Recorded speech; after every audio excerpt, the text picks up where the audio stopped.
Hi guys, இன்னைக்கு நாம என்ன பார்க்க போறோம்னு பார்த்தீங்கன்னா ஜோஹோல கேட்ட ரவுண்ட் டூ ப்ரோக்ராமிங் கொஷின்ஸ் பற்றி தான் பார்க்க போகிறோம். ஸோ வாங்க வீடியோக்குள்ளே போகலாம். ஸோ ஃபர்ஸ்ட் நம்ம கொஷின் பார்த்துடலாம். Remove unbalanced parenthesis. Remove extra or unbalanced parenthesis from a given mathematical expression. So இந்த கொஷினை பேஸ் பண்ணி கீழே சில எக்ஸாம்பிள்ஸ் கொடுத்துருக்காங்க பாருங்க. ஃபர்ஸ்ட் இன்புட்டில் ஒரு மேத்தமெட்டிக்கல் எக்ஸ்பிரஷன் கொடுத்துருக்காங்க. அண்ட் அவுட்புட்டில் பார்த்தீங்க அப்படின்னா அன்பேலன்ஸ்டு parenthesisஸை ரிமூவ் பண்ணிட்டு பிரிண்ட் பண்ணியிருக்காங்க. ஸோ இதே மாதிரி செகண்ட் இன்புட்டில் பார்த்தீங்க அப்படின்னா நமக்கு எக்ஸ்ட்ராவாக 2 parenthesis இருக்குது கரெக்டாக. ஸோ அந்த எக்ஸ்ட்ரா parenthesisஸை ரிமூவ் பண்ணிவிட்டு அவுட்புட்டில் நமக்கு வேலிடான ஒரு எக்ஸ்பிரஷனை வந்துட்டு பிரிண்ட் பண்ணியிருக்காங்க. ஓகே, இப்போ இந்த லாஜிக்கை எப்படி நம்ம ஜாவா ப்ரோக்ராமிங் லாங்குவேஜ் யூஸ் பண்ணி கிராக் பண்ணுறதுன்னு பார்க்கலாம். ஸோ ப்ரோக்ராம் இம்ப்ளிமெண்டேஷன் ஆல்ரெடி பண்ணியாச்சு. இப்போ நான் அதை உங்களுக்கு எக்ஸ்பிளைன் பண்ணுறேன். ஸோ இனிஷியலாக பார்த்தீங்க அப்படின்னா யூட்டிலிட்டி பேக்கேஜை இம்போர்ட் பண்ணியிருக்கோம். இம்போர்ட் ஜாவா டாட் யூட்டிலிட்டின்னு சொல்லிட்டு. அண்ட் அதுக்கப்புறமா மெயின் ப்ரோக்ராமில் இனிஷியலாக ஒரு ஸ்கேனர் ஆப்ஜெக்ட் ஒன்று க்ரியேட் பண்ணியிருக்கோம், ஸ்கேனர்னு சொல்லிட்டு. அண்ட் அதுக்கப்புறமா பார்த்தீங்க அப்படின்னா என்டர் அண்ட் எக்ஸ்பிரஷன் அவுட்புட்டில் பிரிண்ட் பண்ணிவிட்டு யூசர் கிட்ட இருந்து இன்புட்டை வாங்கிக்கிறோம். ஓகே, நெக்ஸ்ட் பாருங்கள், ஸ்கேனர் ஆப்ஜெக்டை ஸ்கேனர் டாட் க்ளோஸ் கொடுத்து க்ளோஸ் பண்ணிடுறோம். அண்ட் அதுக்கப்புறமா பிரிண்ட் ஸ்டேட்மெண்ட்டில் பேலன்ஸ்டு எக்ஸ்பிரஷன்னு பிரிண்ட் பண்ணிவிட்டு ரிமூவ் அன்பேலன்ஸ்டு parenthesis மெத்தட்குள்ளே இனிஷியலாக நம்ம கொடுத்த இன்புட்டை பாஸ் பண்ணுறோம் பேராமீட்டராக. ஓகே, இப்போ நம்ம இந்த ரிமூவ் அன்பேலன்ஸ்டு parenthesis மெத்தடில் எப்படி இம்ப்ளிமெண்டேஷன் பண்ணியிருக்கோம் அப்படின்றத பார்க்கலாம். Public static string remove unbalanced parenthesis string STR. Okay, இனிஷியலாக இந்த மெத்தட்குள்ளே ரிசல்ட்டுன்னு ஒரு ஸ்ட்ரிங் பில்டரை இனிஷியலைஸ் பண்ணுறோம்.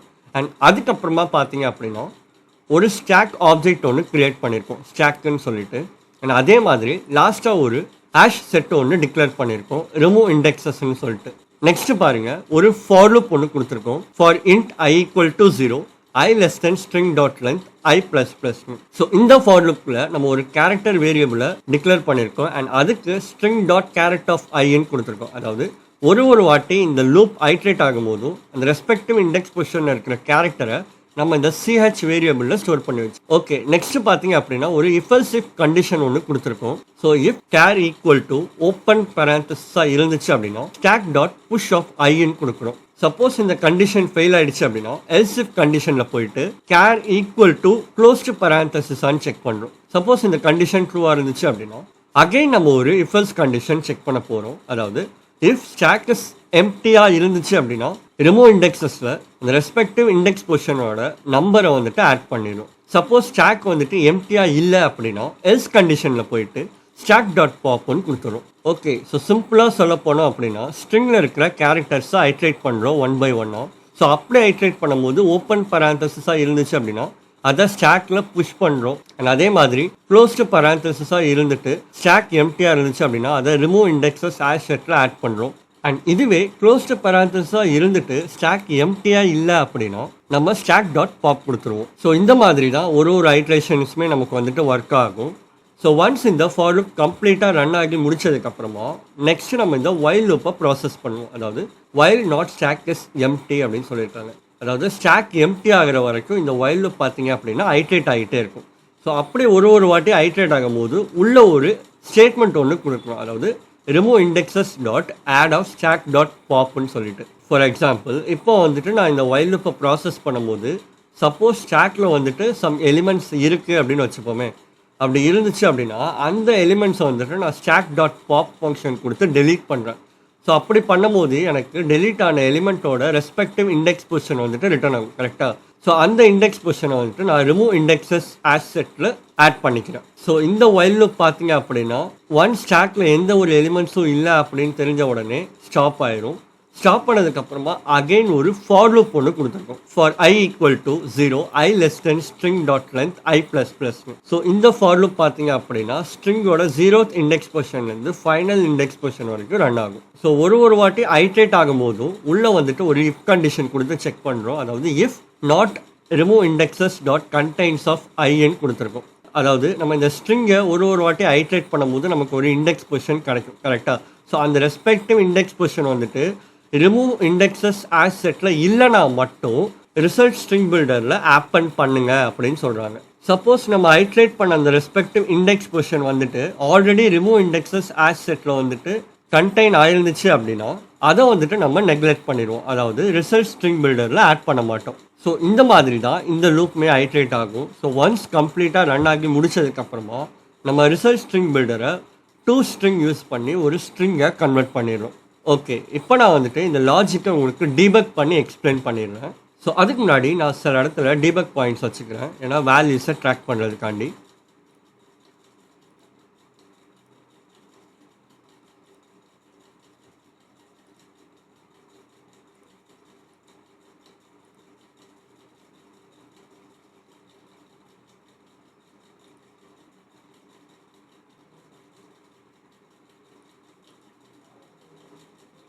ஸோ இப்போ நான் வந்துட்டு ஒரு எக்ஸ்பிரஷன் ஒன்று கொடுக்க போகிறேன். ஸோ அந்த எக்ஸ்பிரஷனில் இருக்கக்கூடிய எக்ஸ்ட்ரா பராந்தசிஸை ரிமூவ் பண்ணிவிட்டு அவுட்புட்டில் பிரிண்ட் பண்ணணும். ஸோ இந்த ப்ராசஸ் வந்துட்டு எப்படி நடக்குது அப்படின்றத நம்ம பார்த்துடலாம். ஸோ இப்போ வந்துட்டு நம்ம ரிமூவ் அன்பேலன்ஸ்டு பராந்தசிஸ் மெத்தட்குள்ளே போகிறோம். ஸோ ஃபர்ஸ்ட் போன உடனே நம்ம வந்துட்டு ஃபார் லூப்புக்குள்ளே வந்துட்டோம். ஸோ இந்த டைம் இனிஷியலாக ஐயோட வேல்யூ பார்த்தீங்க அப்படின்னா 0வாக இருக்கும். அண்ட் அதுக்கப்புறமா கேரக்டர் வேரியபிளில் நம்ம வந்துட்டு இந்த எக்ஸ்பிரஷனில் இருக்கக்கூடிய ஃபர்ஸ்ட் கேரக்டரை வந்துட்டு ஸ்டோர் பண்ணி வச்சுப்போம், அதாவது ஓப்பன் பராந்தசிஸை. ஸோ அதுக்கப்புறமா இஃப் கண்டிஷனில் நம்ம ஸ்டோர் பண்ணி வச்சுருந்த ஒரு கேரக்டர் வந்துட்டு ஓப்பன் பராந்தசிஸான்னு செக் பண்ணுறோம். ஸோ இந்த இடத்துல நமக்கு கண்டிஷன் சாட்டிஸ்ஃபை ஆகிடுச்சு கரெக்டாக. ஸோ நம்ம என்ன பண்ணோம் அப்படின்னு பார்த்தீங்கன்னா ஸ்டாக்கில் புஷ் பண்ணிடுவோம். புஷ் பண்ணதுக்கப்புறமா அகெயின் வந்துட்டு அவுட்டர் லுக்கில் போவோம். இந்த டைம் ஐயோட வேல்யூ 1ஆக இருக்கும். அண்ட் அதே மாதிரி கேரக்டர் வேரியபிளில் ஏன்ற கேரக்டரை ஸ்டோர் பண்ணி வச்சுருப்போம்.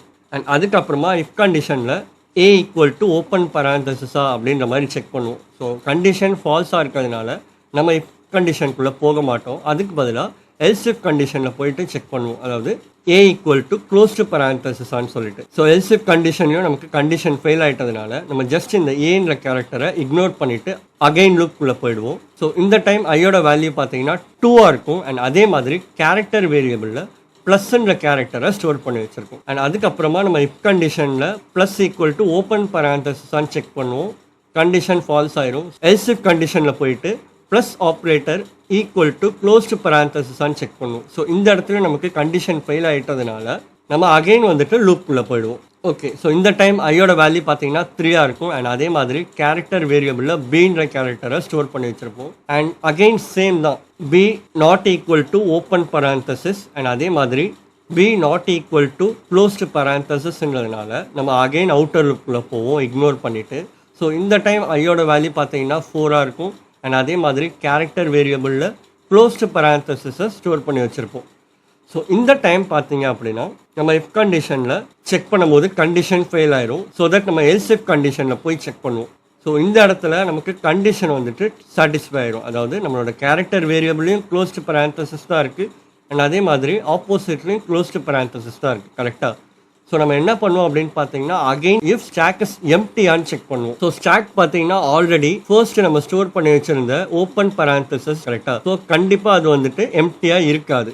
எம்டியாக இருக்காததுனால நமக்கு ஃபஸ்ட்டு கண்டிஷன் சாட்டிஸ்ஃபை ஆகாது. ஸோ நம்ம என்ன பண்ணுவோம் அப்படின்னு பார்த்தீங்கன்னா எல் ஸ்டேட்மெண்ட்டில் போயிட்டு ஸ்டாக் டாட் பாப்னு கொடுத்துருவோம். ஸோ இப்போ நமக்கு ஒரு ஓப்பன் பராந்தசிஸும் க்ளோஸ் பராந்தசிஸும் மேட்ச் ஆன காரணத்தினால நம்ம ஸ்டாக்ல போயிட்டு 0 ஆக்கிடுறோம் இண்டெக்ஸை வந்துட்டு, ஏன்னா நமக்கு ஒரு மேட்ச் வந்துட்டு ஃபவுண்ட் ஆயிடுச்சு கரெக்டாக, அதனால தான். ஓகே, இப்போ அகெயின் வந்துட்டு நான் அவுட்டர் லுக்கில் போகிறேன். ஸோ இந்த டைம் பார்த்தீங்கன்னா ஐயோட வேல்யூ 5ஆக இருக்கும். அண்ட் அதே மாதிரி கேரக்டர் வேரியபிளில் நான் வந்துட்டு அகெயின் ஒரு க்ளோஸ்டு பராந்தசிஸை ஸ்டோர் பண்ணி வச்சுருப்பேன், ஏன்னா இங்கே 2 க்ளோஸ்டு பராந்தசிஸ் இருக்குது. ஸோ அகெயின் ஒரு க்ளோஸ்டு பராந்தசிஸை நான் வந்துட்டு ஸ்டோர் பண்ணி வச்சுருக்கிறதுனால இஃப் கண்டிஷன் ஃபெயில் ஆயிரும், எல்ஸ் இஃப் கண்டிஷன் சாட்டிஸ்ஃபை ஆயிரும். So else if condition satisfy ஆனதுக்கப்புறமா அகெயின் நான் வந்துட்டு இஃப் ஸ்டாக் இஸ் எம்டியான்னு செக் பண்ணுறேன். ஸோ இந்த டைம் பார்த்தீங்கன்னா எனக்கு ஸ்டாக் எம்டியாக தான் இருக்குது, ஏன்னா நம்ம லாஸ்ட் டைமே வந்துட்டு ஒரு பேர் ஆஃப் பராந்தசிஸ் ஃபவுண்ட் பண்ணதுனால 0 ஆகிட்டோம் ஸ்டாக்கோட இண்டெக்ஸை கரெக்டாக. ஸோ இப்போ நான் வந்துட்டு செக் பண்ணும்போது ஸ்டாக் எம்டியாக தான் இருக்குது. ஸோ நான் என்ன பண்ணுறேன் அப்படின்னு பார்த்தீங்கன்னா அந்த ரெஸ்பெக்டிவ் இண்டெக்ஸ் பொசிஷனை வந்துட்டு ரிமூவ் இண்டெக்ஸஸ் ஆஸ் செட்டில் வந்துட்டு நம்பரை ஆட் பண்ணிக்கிறேன். ஸோ அகெயின் லூப்பில் போகிறேன். ஸோ இந்த டைம் பார்த்தீங்கன்னா என்னோட ஃபார் லூப்பில் ஸ்ட்ரிங் லென்த்தை எக்ஸிட் ஆகிட்டு போகுது. ஸோ தட் எனக்கு கண்டிஷன் ஃபெயில் ஆயிடும். ஸோ நான் என்ன பண்ணுறேன்னா ஃபார் லூப்பை விட்டு வெளியே வந்துடுவேன். ஸோ வந்ததுக்கப்புறமா வைல் கண்டிஷனை செக் பண்ணுறேன், அதாவது வைல் நாட் ஸ்டாக் இஸ் எம்டின்னு சொல்லிட்டு. ஸோ ஸ்டாக் எம்டி ஆகிற வரைக்கும் இந்த லூப் பார்த்தீங்கன்னா ரன் ஆகிட்டே இருக்கும். பட் நமக்கு ஆல்ரெடி வந்துட்டு ஸ்டாக் எம்டியாக இருக்கிற ரீசனால் இந்த while loopக்குள்ள நம்ம போக மாட்டோம். முதல்லே வந்துட்டு கண்டிஷன் ஃபெயில் ஆயிடும். ஓகே. ஸோ நெக்ஸ்ட் வந்துட்டு நம்ம இந்த ஃபார் லுக்குள்ள போகிறோம். For int i equal to 0 i less than string dot length i plus ப்ளஸ்னு. அண்ட் அதுக்கப்புறமா பார்த்தீங்கன்னா ஒரு வாட்டி ஐட்ரேட் ஆகும்போது இஃப் கண்டிஷன் செக் பண்ணுறோம்.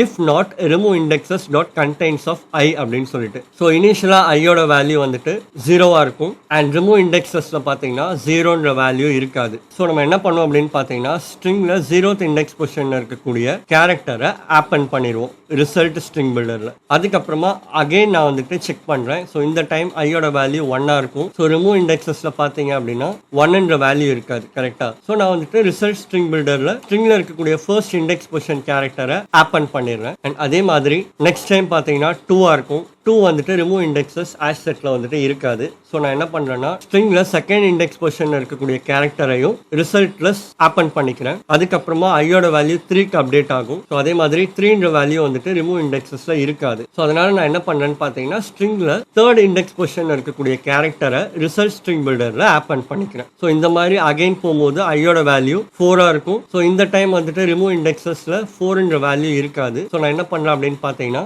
ரிசல்ட்டில் போயிட்டு ஸ்ட்ரிங்கோட 4th இண்டெக்ஸ் பொசிஷனில் இருக்கக்கூடிய கேரக்டரை வந்துட்டு ஆப்பன் பண்ணிடுவேன். அகைன் வந்துட்டு நான் லுக்குள்ள போகிறேன். ஸோ இந்த டைம் ஐயோட வேல்யூ 5ஆ இருக்கும். அண்ட் அதுக்கப்புறமா இஃப் கண்டிஷனை நான் செக் பண்ணுவேன் 5ன்ற வேல்யூ ரிமூவ் இண்டெக்ஸ் ஆஷ் செட்டில் இருக்கா அப்படின்னு சொல்லிட்டு. ஸோ இந்த டைம் பார்த்தீங்கன்னா ஐயோட வேல்யூ 5ஆ இருக்குது. அண்ட் அதே மாதிரி ரிமூவ் இண்டெக்ஸில் நம்ம ப்ரீவியஸாக 5ன்ற வேல்யூவை தான் ஆப்பன் பண்ணி வச்சுருப்போம். கரெக்டாக. ஸோ இப்போ எனக்கு வந்துட்டு இந்த இஃப் கண்டிஷன் வந்துட்டு எனக்கு சாட்டிஸ்ஃபை ஆகலை.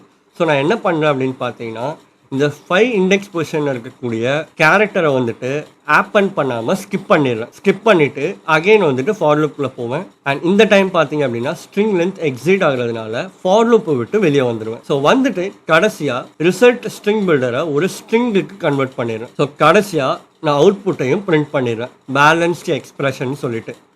ஸோ இப்போ பார்த்தீங்கன்னா உங்களுக்கு எக்ஸ்ட்ராவாக இருக்கக்கூடிய இந்த பராந்தசிஸ் வந்துட்டு ரிமூவ் ஆகிட்டு பிரிண்ட் ஆகிடுச்சு. ஸோ இப்போ உங்களுக்கு இந்த ஐட்ரேஷன்ஸ்லாம் எப்படி ஒர்க் ஆகுது அப்படின்றது புரிஞ்சிருக்கும்னு நினைக்கிறேன். அண்ட் அதே மாதிரி சில பேருக்கு ஒரு டவுட் வரும், ஹேஷ் செட் எதுக்கு நம்ம யூஸ் பண்ணுறோம் ப்ரோக்ராமில் அப்படின்னு சொல்லிட்டு, லிஸ்ட்டே யூஸ் பண்ணியிருக்கலாமே அப்படின்னு. ஸோ நான் அவங்களுக்கும் எக்ஸ்பிளைன் பண்ணிடுறேன். லிஸ்ட்டே நம்ம வந்துட்டு யூஸ் பண்ணலாம். பட் ஆஷ் செட்டோட கம்பேர் பண்ணும்போது லிஸ்ட்டு வந்துட்டு கொஞ்சம் லெஸ் எஃபிஷியன்ட் தான். ஆஷ் செட்டில் பார்த்தீங்க அப்படின்னா நமக்கு டூப்ளிகேட் எலிமெண்ட்ஸை அலோவ் பண்ணாது. என்னதான் இந்த ப்ரோக்ராமில் டூப்ளிகேட் எலிமெண்ட்ஸ்க்கான தேவையே இல்லை அப்படின்னா கூட லிஸ்ட்டை விட ஆஷ் செட் வந்துட்டு எஃபிஷியண்ட்டாக இருக்கிற ஒரு ரீசனால் இந்த ப்ரோக்ராமில் நம்ம ஆஷ் செட் யூஸ் பண்ணி அச்சீவ் பண்ணியிருக்கோம். ஓகே, இப்போ நான் வந்துட்டு சம் அதர் எக்ஸாம்பிள்ஸ் கொடுத்து பார்க்குறேன். ஸோ இப்போ பார்த்தீங்கன்னா பேலன்ஸ் பண்ணி எக்ஸ்பிரஷன் வந்துட்டு பிரிண்ட் பண்ணியிருக்காங்க. அகைன் நான் வந்துட்டு சம் அதர் எக்ஸாம்பிள் கொடுக்குறேன்.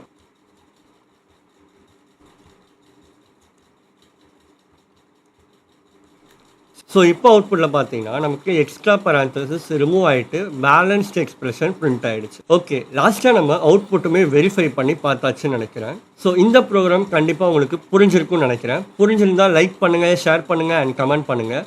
மறக்காமல் நம்ம சேனலை சப்ஸ்கிரைப் பண்ணிக்கோங்க.